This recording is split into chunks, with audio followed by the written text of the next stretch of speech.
Welcome to the Fitness Mindset Podcast. Amanda Micallef here, helping people like you overcome life's setbacks to help you achieve your fitness, career, and life goals. This podcast has been proudly sponsored by my coaching practice, Divine Physiques Coaching, as well as Kyani and the Triangle of Health.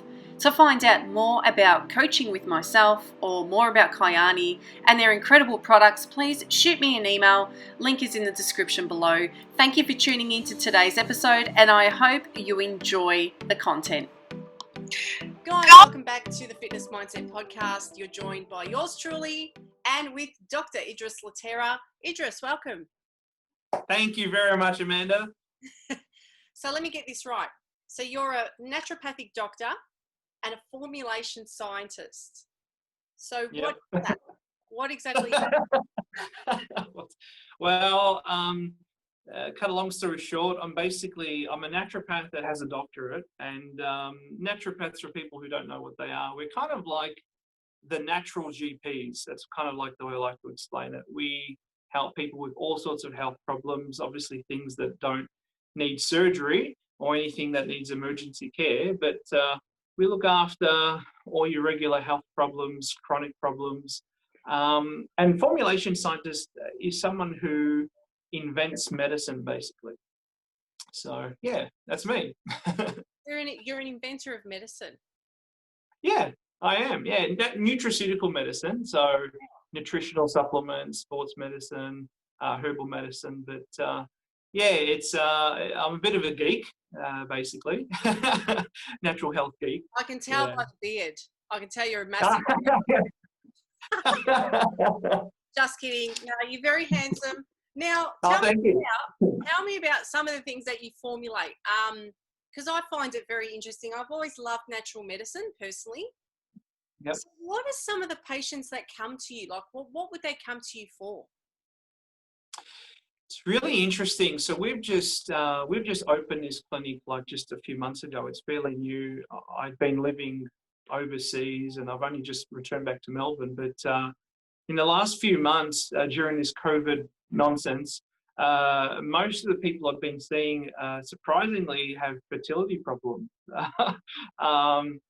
It seems to be either fertility issues, sexual dysfunction problems like erectile dysfunction, things like that.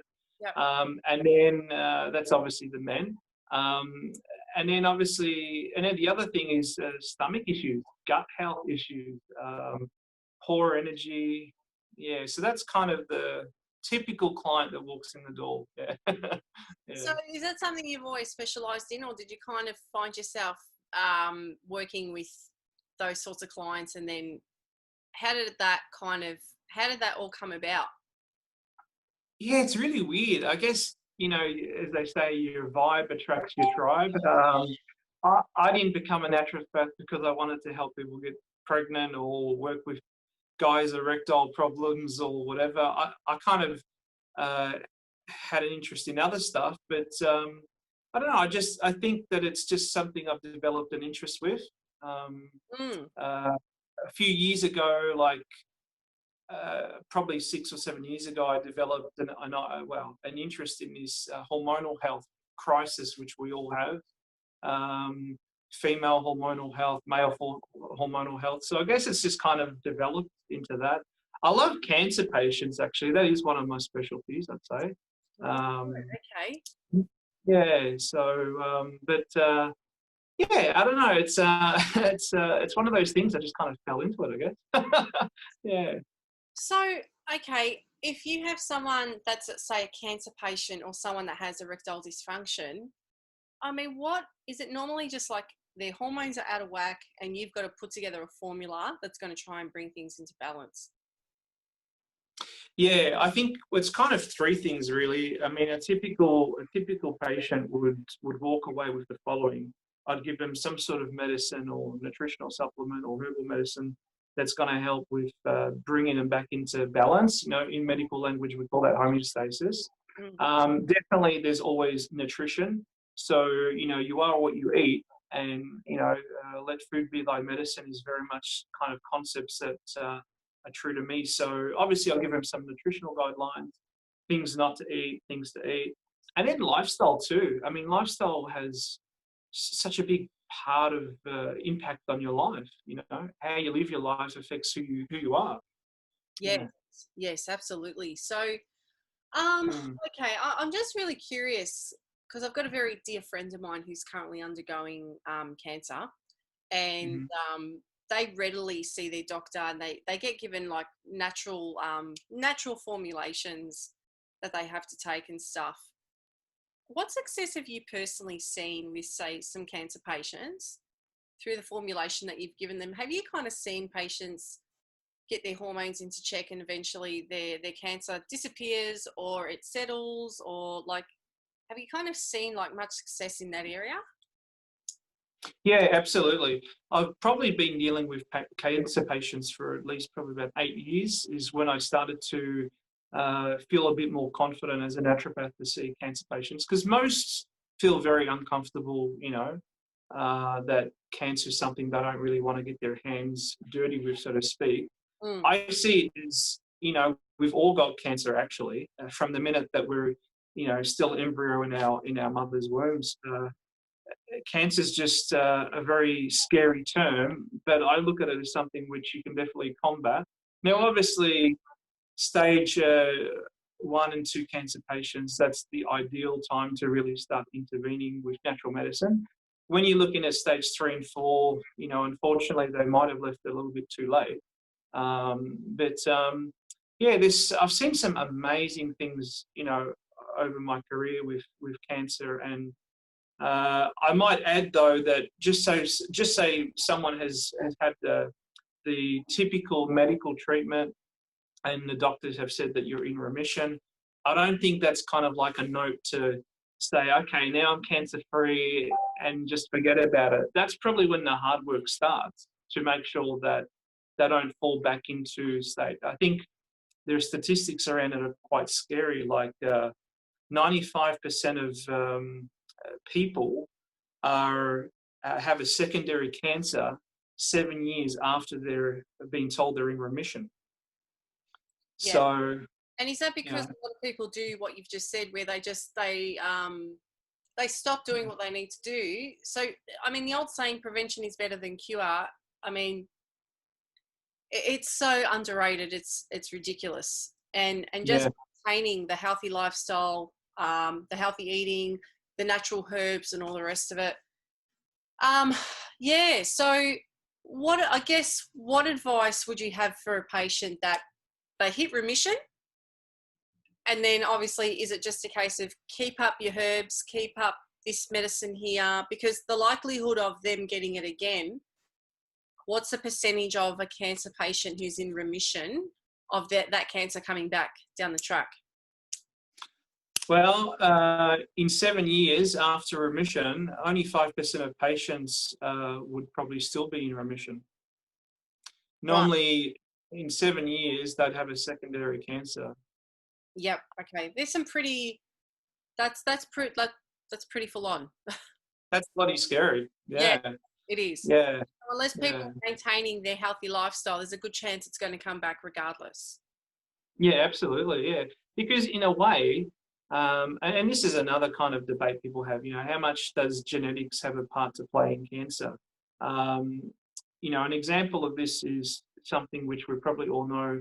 Angelina Jolie, went through, where I think her mother, all of her aunties, all the women in her family had breast cancer. So she decided to remove her breasts and then put silicone implants in its place. That's one of the stupidest things anyone could do, because that's got nothing to do with getting rid of breast cancer, removing your breast. You need to look at genetics are kind of like a GPS. If we wanted to go from here to the airport and we punch in the address, the GPS is going to give us maybe 3 or 4 different routes that we can take. Yeah. And we choose the one that is most direct. In life, it's like that. Our genetics just give us a blueprint. It's how we live our life, how we feed ourselves, that translates into, are you going to get cancer? Are you going to get diabetes? Are you going to have high cholesterol? These are all preventable things for the most part. Yeah, I agree. I think genetics can only play a part so much. So did she actually have cancer, or was she just looking at trying to avoid it before it did happen. It was prevention. So that's what's so stupid about it. She decided that, and I'm not mocking her specifically, but the scenario, she removed her breasts, put silicone implants in her place as a way to prevent her getting breast cancer. Well, that's not going to prevent her getting breast cancer. She should have taken other lifestyle choices. Again, I don't want to pick on her, but that's just a very public example of, bad prevention. If that was her idea and she went to doctors and said, look, the reason why I'm doing this is for a health reason, not for aesthetic reasons. I mean, surely would they have told, I mean, not that you're to know this conversation that was had between her and her doctors, but I just wonder if that was the actual conversation that was had and whether they would have said, well, it's not really going to make a difference regardless type thing. So, yeah.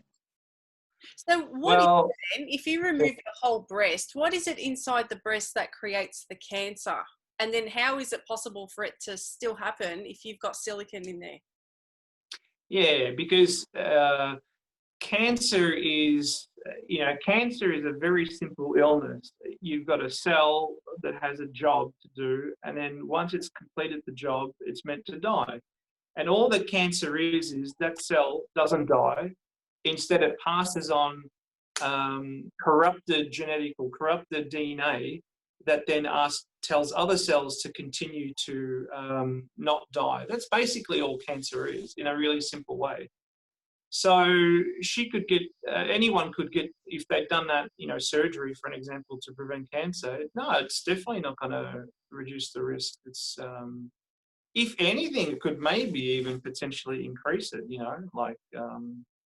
I know a lot of oncologists these days are very careful with taking biopsies of tumours, because once you pierce into that tumour, you've destroyed the body's protective mechanisms for not letting that stuff get out to the rest of the body, as an example, So anyway, yeah. Interesting. Now, yeah, obviously a part of Kyani. So, yeah. I mean, with your background, what made you take an interest into Kyani?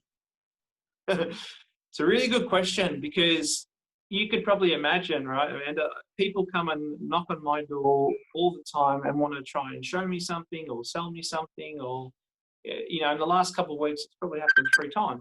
Everyone wanting to say something, I get it. I get the same thing all the time. So what was the difference that made the difference? So a gentleman by the name of Bernie and his wife, Amy, came to my clinic. I didn't know them from a bar of soap. And they sat down and showed me this product. They wanted me to have a bit of a look at it. And I looked at it and I said, not impressive, just looks like a juice product and this and that and whatever. Then I started to look at the science, and,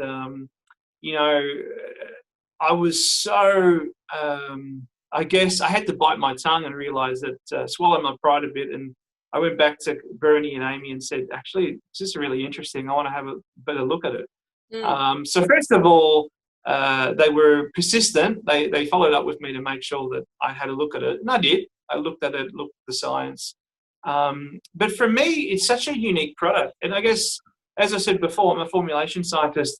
I've got 35 odd products that I developed and make myself here on my shelves. And that's because I'm not happy with the ingredients or the formulas of other people's products. I want to find good things. So I'm not saying I'm the best. I'm just saying that I'm very cautious with what I give my patients and use myself. When it comes to Kyani, I realize, I'm like, wow, they've created something that's really simple, everyone can use, and tried it and realized that the results are really there. Yeah. I remember a day and a half after my first dose of the nitro product, I was like, wow, this actually really works. I could feel it. That quick? Yeah. Yeah. So what did you feel in a day and a half? Yeah. What did you, sorry?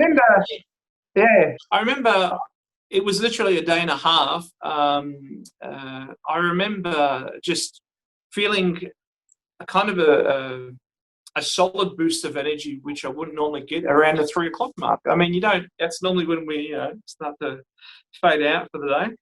Yep. And I remember saying to my wife, well, this is really, this is a serious thing. I can really feel it. Mm. So yeah, plus not to mention it's such a simple product that, you know, it's uncomplicated, but the integrity of the formula is there. And so I decided, yeah, thumbs up. I think I'll use this. And the more I've been using it, the more I've used it with patients, the more I realize this is a really great formula. Solid blend. Yeah, So, yeah, so you see some pretty like complex clients. What sort yeah. of clients would you actually offer Kyani to? Well, I think the beautiful thing with, for example, the sunrise, anyone could take that. Anyone, regardless of age or you know, medical situation, because we all need antioxidants. We all need some free radical liberation. You know, we all need a bit of things like, for example, the ginseng and the ashwagandha that are in there. But for me, that's the Nitro Extreme. I think that's just such a brilliant product. I wish I had made it, actually. I wish because there's a lot of Nitro products out there too, and that's another thing. The Nitro Extreme by Kyani is just it's really unique. And you know, when you look at the formula, I mean, they don't use L-arginine, they don't use L-citrine. And that's because this is old science. For the body to convert L-arginine and L-citrine to nitric oxide, it's a very complicated 5-step process. It's not very stable, and it has a very short life, probably of only about 20 minutes. So a lot of these nitro products that are sold in the gym industry, fitness industry, the client's going to spend a lot of money and they'll probably get an extra 20 minutes of goodness from it. That's it, you know. Okay, so explain for the people that don't understand what Nitro Extreme is or nitric oxide, because that is essentially what it does. Is it helps to produce nitric oxide through the body. Spot on. Yep. So 5 seconds without nitric oxide and we're basically dead. Why is that? What is the role of nitric oxide in the body? It does everything. I mean, I'm not even saying that to be silly. It really does everything. It's used by nearly every cell in the body. I mean, it regulates the way it regulates blood being pumped around the body. I mean, that's important. It regulates so many functions. It's involved in metabolism. It's involved in circulation, vasodilation. It helps with, I mean, the amount of things that it does is amazing. And, you know, I think with the Nitro Extreme product that Kyani have done, they've turned a very complex thing into a very simple product that, you know, just a squirt under your tongue 3 times a day and you'll feel it, you know. Really, really simple. Yeah. It's amazing. You know what I like about it? Look, sometimes our sleep patterns, they're not perfect. You know, we get busy. Sometimes we stay up later than what we normally would. And you know what it's like if you've had 4 or 5 hours sleep, you're just chasing your tail for energy all day long. You end up having cravings. What I have actually found since I've been taking it is when I have had those poor sleeps, my energy is still good throughout the day, you know? So it kind of gives everyone a bit of a buffer that if you sometimes slip up on your sleeping routines, it saves you. It really does save you from an energy perspective. And that's why I personally love the product, because it's not a fat loss product. It's so much more than that. So much more. Yeah.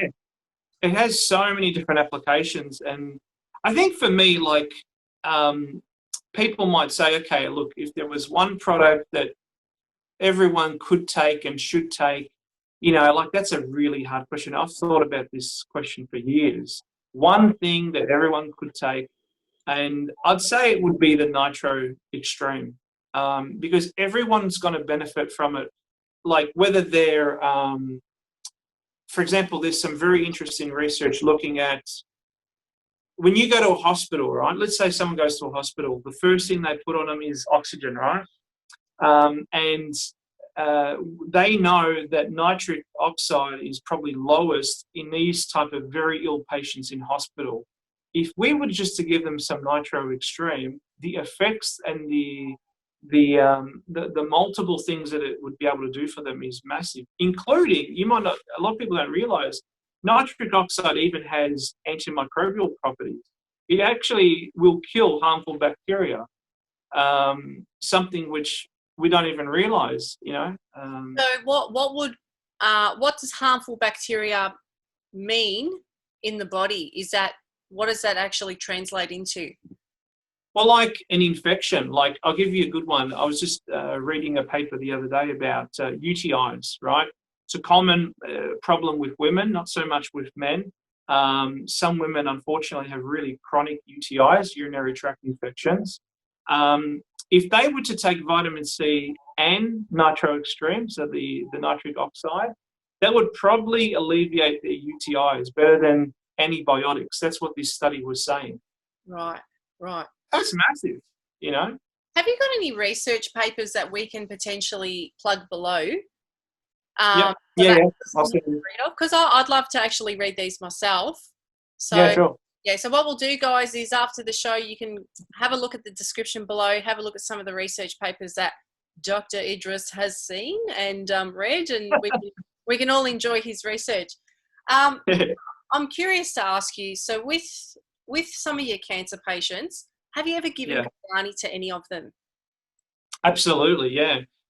Because they need more than anyone an ability to transport healthy blood around the body. They need the ability to have anti-inflammatory response or to reduce that inflammation response, because that's really what cancer is. It's it's an inflammatory disorder. So they need it more than anyone, particularly people that have maybe a cancer that gives them pain, because pain is this sensation, it's a signal that the body's saying like, hey, listen, I need some help over here, and that's what nitric oxide would be brilliant at. It sends that fresh blood to that area, helps to bring down the inflammatory response. Nitric oxide also even helps with perception of pain. So if you were having regular nitric or good levels of nitric oxide in your body, you wouldn't be perceiving pain as strongly as you would have before. It just has so many uses, Right. Okay. Yeah. So in a way, it's almost like that CBD oil in a sense. Would you kind of compare it to that for people that are anxious or have pain in general? CBD oil is, its main. I mean, I've never used it, but from what I know, it's meant to reduce pain and alleviate anxiety. So it kind of, is that what you're saying? It's sort of on the same spectrum? Yeah, I mean, obviously the chemistry is totally different, but just the way nitric oxide works, it's going to reduce inflammation, reduce pain perception, a little bit similar to the cannabinoid, especially cannabinoid 1 receptor activation, which is what cannabis oil does. Another interesting is, sexual health. Like I was saying earlier before, it's a massive crisis. I think we don't really talk about it so much, but there is a massive crisis for both men and women. There's a lot of women in the world that we call, there's a couple of terms for them, but one is like asexual dysfunction, where they don't have an ability to climax or reach orgasm. And that would be a devastating life to live. On the other hand, there's a lot of men that have like massive, sorry, is probably the wrong word to use, but have, erectile dysfunction problems, low testosterone, low libido. Yep. So one interesting thing is nitric oxide actually helps both men and women. And I don't think so much is talked about of what it does for women. We all know that men need nitric oxide to get an erection. Yep. But I want to educate your listeners to what it does for women, because women are kind of forgotten, unfortunately. So, let's talk about it. So for women, nitric oxide is actually needed for a woman to achieve orgasm. And there's some very interesting studies looking at this. It helps with peripheral blood flow around, obviously, not only definitely the clitoris, but also helps with the blood flow in the vaginal canal, and helps with the nerve ending responses. So women that have low libido or unable to achieve, orgasm or climax, most likely it's because they don't have enough nitric oxide in their body. Interesting. So interesting. Yeah, really interesting. Yeah.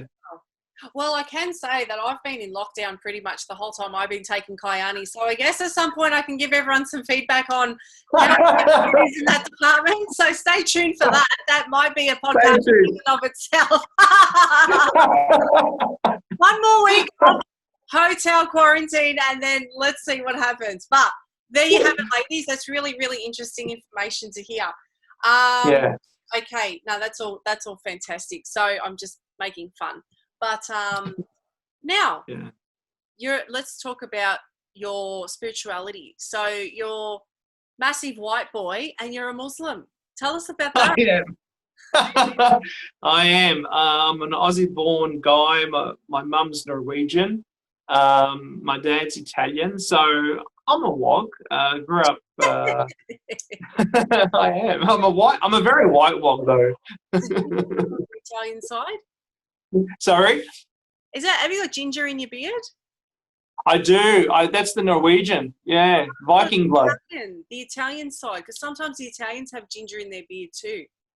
True. My Italian family's from the north, from Venice, so they have a bit of red, but it's very Viking. Yeah, so I think. No, that's good. Suits ya. Oh, thanks. Oh, thank you. So the Muslim side, I mean, you had epiphany one day. What happened? Well, look, I've always been a spiritual person. Definitely believe that there is a creator that's, created everything that we take for granted. And, I wasn't necessarily locked down in one particular viewpoint. I was always, I guess, silently searching, But I never knew any Muslims. I always thought they were grumpy Arabs that probably couldn't smile. That's the truth, stern faces. Yep. And I was in Singapore one day and had an epiphany, had an experience outside of a mosque. I heard the beautiful call to prayer, which people probably have heard before, especially if they've been in Turkey or Dubai or something, touched me emotionally, spiritually, and then I thought, okay, well, I'm gonna kind of look into this. And I realized, I grew up as Christian, Christians obviously believe in Jesus, or Muslims believe in Jesus too. And I just see that it made sense to me logically and spiritually. So yeah, I'm a white Muslim, and it has its funny little, problems at times, people, and probably benefits too. Yeah. So how long have you been Muslim for now? I think nearly, about 2.5 years. Yeah. Amazing. And so prior to that, you were Catholic. How did your family react to you wanting to convert? Well, it's kind of funny because I didn't tell them for a little while because I needed to adjust to it too. But I was never an alcohol drinker. Actually, I never used drugs. I wasn't wasn't that sort of I don't know. I didn't have to really kind of give up much. But my mum, particularly my mum, when she found out, when I told her eventually after a few months, she'd already noticed a change in me. She's like, "You're a lot calmer. You're a lot more kind of easygoing, not as stressed." And it's definitely true. So she'd kind of picked up on the change, and as we would say, alhamdulillah, everything went well. Alhamdulillah. Yeah. Where you work, your practice is in so you're around Roxy Parkway, as we say in Melbourne. Yep. Around a heavy Arab sort of community. Do you kind of look at Muslims a little differently now? Yeah, I really didn't know any before, and I had a terrible opinion of them. I've come to realise, and look, I've travelled a lot. I've associated with lots of different cultures in my life, and I realise that Muslims are just like any other group of people. There are just, some of them are the most beautiful-hearted individuals you'll ever meet, and there are some which you really wouldn't have much to do with. And you see that in all cultures, But definitely I've realised there's so many misconceptions about Muslims that I realised I was so wrong. Even little things like, in my mind, I always had this, I don't know even where this comes from. I always had this idea that Muslims smell bad for some reason. And yeah, you know what I mean? Like there's this perception that like, smelly Arab Muslims. Yeah. But then I realized actually, if you come to my shop here, it's mostly made up of perfumes. And of course, I pray for, I wash myself 5 times before I pray. So it's like, that perception of Muslims being smelly or dirty is like, couldn't be further from the truth. That's individual based, obviously. That's showered, clearly. But so to help some people understand, I mean, I've had a lot of Arab mates over the years, and obviously, so you pray. So how many times a day do you pray? We pray 5 times a day. Yep. Yeah. And what is the what's the process around your prayer? So how does it all work? Yeah. Look, it's really beautiful because the word Islam really actually means submission. And I know maybe that might have a negative meaning in today's culture, but I guess what it means is that like Jews, like Christians, Muslims believe in one God, and our role in this life is to surrender to his will and find peace. We find peace by doing that. So yeah, we starts off by there are set times to pray. Before the sun rises is the morning prayer, when the sun's in the middle of the sky, and then it goes through to as it sets, and then once the sun is completely set. So kind of our prayer goes through the rhythm of the circadian rhythm, like the rhythm of the setting sun and the rising sun. Yep. We wash ourselves before we pray, which is really about like not only mentally but emotionally preparing yourself to pray. And then if you've ever seen any movies of Muslims praying, we prostrate our head down on the ground. Yep. And it's a really beautiful experience. And I mean, like, I'm opposite a mosque here. My clinic's just opposite a mosque here. And if you go to that mosque, you'll see people of every shape and colour and background. I mean, I'm talking literally, we've got a Chinese brother, we've got obviously Arabs, all the African countries, we've got Turkish, we've got Aussies, we've got Europeans, we've got other Asians. My wife's Indonesian. Indonesia is the largest country of Muslims in the world. Yes. Most people don't know that. Yeah. Yeah. So, it's just, and you really do get a sense of brotherhood that I've never experienced before, Well, I mean, you all have a common ground with each other, and that's it's like, say, when you go into a network marketing business, and some people think that you're crazy and you're part of a cult, but what the thing is that most people don't like their jobs, and that's why when they see people that are really happy and loving what they do, they think, oh, you're crazy, or you're, it's a cult or what have you. And it's like, no, we just have we share the same vision. And when you share the same vision, it brings you a lot of internal peace and happiness. And people are more supportive in groups where you share a similar vision. So that's where obviously you've really found yourself through your religion, and it's beautiful. It's great. So thank you very much. Yeah. So and good. I really appreciate you bringing it up, because it is an important part of who I am, and it's helped me develop into just being a better person. That's all. That's really the main thing, isn't it? Yeah. And your wife's Muslim as well? She is, yeah. She was, I mean, different to me. She was brought up in a Muslim family from a large Muslim country. We actually met here, but funny enough, I spent almost a year in Indonesia lecturing at different universities. It's kind of funny. I went there looking for a wife, didn't find one, came home with my tail between my leg, and happened to meet her a month later here in Australia. So how the universe works. I know. So no, she is, and I think part of our journey, just all humans on this world, is to just continue to grow our spiritual connection, our emotional connections, love, and bring peace in the world. That's really what we should be aiming to do.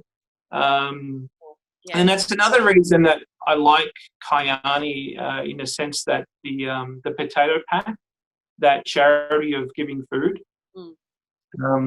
Nearly all network marketing companies have some sort of charity, but what I love about Kyani's one is it's food. I mean, if you donate money to a charity, like, I don't know, Red Nose Day, for example, the SIDS Foundation, I understand that like 85% of their charitable donations pays for their admin costs. 85%. Yeah, it's it's hard to believe with charities where the money's really going. That's the thing. Exactly. I get a little to donate at times to certain charities, and obviously no one's going to really want 10,000 packs of potato, but someone who's starving could really benefit from that. So yeah, absolutely. Yeah, I mean, I've spent a lot of time in, for example, in Indonesia, right? Yeah. Or I've been in the Philippines before, also, and some other countries where there's a lot of poverty. People come up and beg, and my personal choice is always to say, hey, let me buy some food, let me buy some packets of rice or some noodles. I prefer to do that than just give you, $5, because you might not even get that $5. You might be working for some guy around the corner. That sort of stuff happens there. So yeah, food giving is, I just love it. So yeah. So those potato packs, what's in them? They're a complete meal. So basically they have the same sort of ingredients as, I think it's the sunset. So it has some omegas. It's got obviously protein and all the vitamins and minerals and stuff. So it's basically a complete meal, but it's in a potato form. I believe that I actually think that it's really smart, because these people probably need not only protein, but they probably need more complex carbs too. People that have such limited food resources. So yeah. Yep. So okay. Yep. So to help people again understand, complex carbohydrates are, more things like vegetables and fruits, and not so much on the way of, because I mean in third world countries there's lots of rice, which is more of a starchy carb, and but yeah. So that's really interesting. So they can get a really well balanced macronutrient profile in the form of a potato. Essentially, is it like a mashed potato? Yeah, it's like a mashed potato. Actually, the funny thing is about potatoes too is potatoes have a bad rap, but actually potatoes are really, really good food. There's one of the interesting things about potatoes is they are really good at increasing your satiety, the feeling of being full. Probably better than anything. There's even a potato diet. Have you ever heard of that? Have you ever seen, what's that show? Penn and Teller, Fool Us. The magician guys in Vegas? No.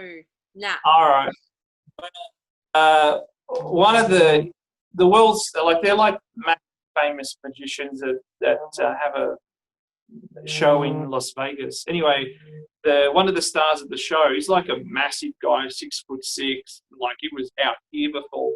And he went on a potato diet. I think he ate potatoes for a year, and he lost half of his body weight.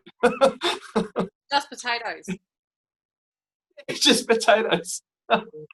So you can live on just potatoes. Wow. There you go. Was he, did he come out like a bit, was he still healthy at the end of all that? Oh yeah. In fact, now he's just he's the healthiest he's ever been. He's got a book actually. I think it's I don't remember what it's called, but it's anyway, yeah, a really interesting story. But he was like seriously sick, high blood pressure, obesely overweight, high cholesterol, the whole lot, And please message me. And again, I'll plug it below because I'd be really interested. Mate, what a cheap diet that would be. How convenient. I know. I think his name was Pendulum. That's his name, Pendulum. And he has a book. It's called something. I think it's got shit in it somewhere. It's got like, who the hell gives a shit or something like. It's a really offensive title. The book. Usually the best books. I know. I read a few books with offensive titles, and they're like, yeah, they're so straight down the line. They're great. All right. Yeah. Idris, no, it's been fantastic. Thank you so much. I think there's a lot of information today, so I really hope that everyone listening today gets a lot out of it. Before we kind of wrap it up, though, what's one thing you want to leave everyone with? If you had a quote or a saying, what would it be for everyone? Well, actually, if we think about like the father of medicine, Hippocrates, which is where the Hippocratic Oath comes from, he was a Greek, ancient Greek, and it's such a simple expression, but like he said all these, I don't know, thousands of years ago, let medicine be thy food and food be thy medicine. I mean, that's it. They knew right back then that food should be your medicine and that we should think of medicine as our food. And that's very close to my heart, because I think a lot of us unintentionally or maybe intentionally poison ourselves with just crap, you know? Amazing. Thank you so much for tuning into today's episode. If you liked the content, please make sure you support the show by giving a thumbs up, hit the subscribe button, and turn on your post notifications so you are the first to know when a new show is released. If you are interested in having me present a speaking presentation in your enterprise, sporting club, or event, please send me an email. Link is below in the description. Thanks once again. You've been amazing to last this long, and join me again on the next episode.